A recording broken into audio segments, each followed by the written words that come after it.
Nabi Yunus alaihi salam dalam menyelesaikan problem dan masalahnya, ia serahkan sepenuhnya kepada Allah. Ia tempuh ikhtiar dan usaha walaupun secara logika tidak masuk, tapi begitulah Allah Subhanahu wa taala bisa menjawab dengan caranya sendiri. Hari ini harus kita pahami kaum muslimin, tidak ada di antara kita yang tidak punya problem. Tapi jangan paksa Allah menyelesaikan masalah seperti yang kita inginkan. Allah punya cara sendiri untuk menyelesaikan masalah kita.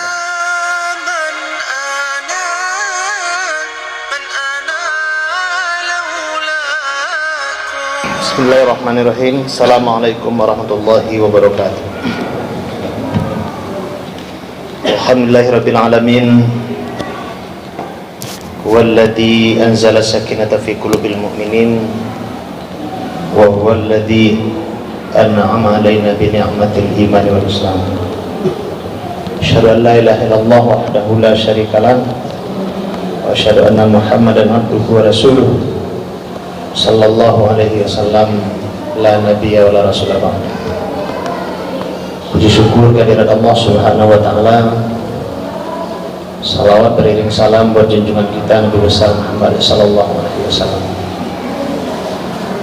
Bapak dan Ibu jamaah salat zuhur Masjid Samudra Ilahi Calcok Painan yang berbahagia. Dalam Al-Quran surat As-Saffat surat ke-37 Allah Subhanahu wa taala berfirman menceritakan tentang kisah Nabi Yunus alaihi salam. Wa inna Yunusa laminal mursalin idh abaqa ilal fulkil mashhud fasahama fakana minal mudhadin.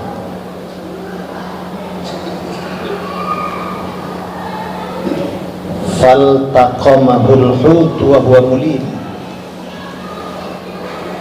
falaula annahu kana minal musabbihin lalabitha fi batnihi ila yaumi yub'atsun. Allah Subhanahu wa taala menjelaskan dalam ayat ini bahwa Nabi Yunus alaihi salam termasuk Rasul Allah yang diberi peringatan oleh Allah, diberi ujian ketika beliau diberi tugas untuk mendakwahkan Islam ke umatnya. Umatnya membangkang, malah menantang Nabi Yunus untuk menurunkan azab. Karena pembangkangan dari kaumnya, Nabi Yunus alaihi salam akhirnya pergi ke sebuah pantai, ke pelabuhan. Akhirnya ia naik kapal meninggalkan kaumnya, kapal yang penuh muatannya. Kemudian Allah Subhanahu wa taala betul-betul menunjukkan kekuasaannya. Allah akhirnya akan turunkan azab. Ketika azab mau turun, umatnya mau bertobat, ternyata Nabi Yunus alaihissalam sudah tidak berada di tempat. Ternyata Allah Subhanahu wa taala menegur Nabi Yunus dengan caranya Allah, dengan tidak bisa berlayarnya kapal yang sedang ia tumpangi, tersendat, tidak bisa bergerak. Singkat cerita, Nabi Yunus alaihissalam termasuk orang yang kalah dalam undian di atas kapal itu, akhirnya dilempar ke tengah lautan, ditelan oleh ikan yang bernama Nun, sehingga Yunus alaihissalam bergelar Zunnun. Allah Subhanahu wa taala menunjukkan kekuasaan dari kisah ini.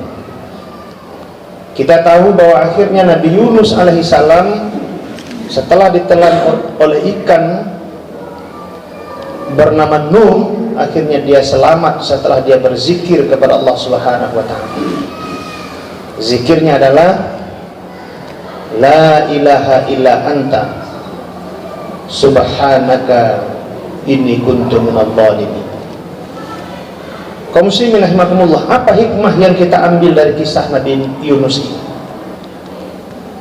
Pertama, bahwa Nabi Yunus alaihi salam ketika beliau mendapatkan problem atau masalah, atau katakanlah ujian atau apapun namanya, beliau tidaklah langsung supaya masalah itu Allah langsung carikan solusinya. Yang beliau lakukan adalah berzikir kepada Allah, menyerahkan sepenuhnya kepada Allah Subhanahu wa ta'ala. Hari ini kadang kita terpaksa atau apapun namanya, disengaja atau bagaimana, ketika punya masalah seolah-olah ingin Allah cepat selesaikan masalah versi kita. Kalau kita tidak punya anak, mesti dapat anak. Kalau tidak dapat rezeki, mesti kerja sebagai PNS misalnya.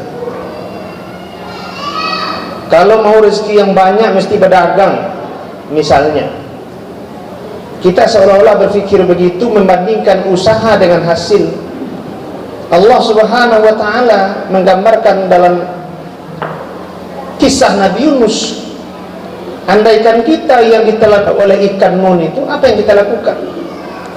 Sekira kita akan pasti berontak, kita akan sobek-sobek perut ikan itu, akhirnya kita mohon untuk bisa keluar secepatnya. Tapi yang dikerjakan oleh Nabi Yunus alaihissalam adalah mengakui kesalahannya, berserah diri kepada Allah Subhanahu wa ta'ala. La ilaha illa anta, ia tekadkan tauhidnya, tidak ada Tuhan selain Allah, selain Engkau ya Allah. Subhanaka inni kuntu minadh dhalimin, maha suci Engkau ya Allah, sesungguhnya saya termasuk orang-orang yang zalim. Nabi Yunus alaihissalam dalam menyelesaikan problem dan masalahnya, ia serahkan sepenuhnya kepada Allah. Ia tempuh ikhtiar dan usaha, walaupun secara logika tidak masuk, tapi begitulah Allah Subhanahu wa ta'ala bisa menjawab dengan caranya sendiri. Hari ini harus kita pahami kaum muslimin, tidak ada di antara kita yang tidak punya problem, tapi jangan paksa Allah menyelesaikan masalah seperti yang kita inginkan.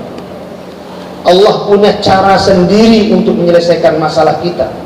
Terkadang kita tidak menyadari hal itu. Zikir yang dilakukan Nabi Yunus, cobalah kalau pakai logika kita sobek perut ikan, kedalaman 100 meter misalnya, menjelang ke atas, mogak, tewas juga. Tapi yang dilakukan Nabi Yunus berzikir selama 40 hari, akhirnya ikan itu kepanasan dan membuang Nabi Yunus ke pantai. Di pantai itu malah ditumbuhkan Allah lagi tumbuh-tumbuhan untuk menyelimuti Nabi Yunus, sehingga ia akhirnya selamat dan kembali kepada kaum. Kaum muslimin rahimakumullah, problem bapak dan ibu, problem kita semua. Jangan paksa Allah menyelesaikan versi kita. Serahkan sepenuhnya kepada Allah, tawakal kepada Allah. Tugas kita hanya ikhtiar dan usaha. Semuanya sudah ditentukan oleh Allah Subhanahu wa ta'ala. Banyak maaf. Assalamualaikum warahmatullahi wabarakatuh.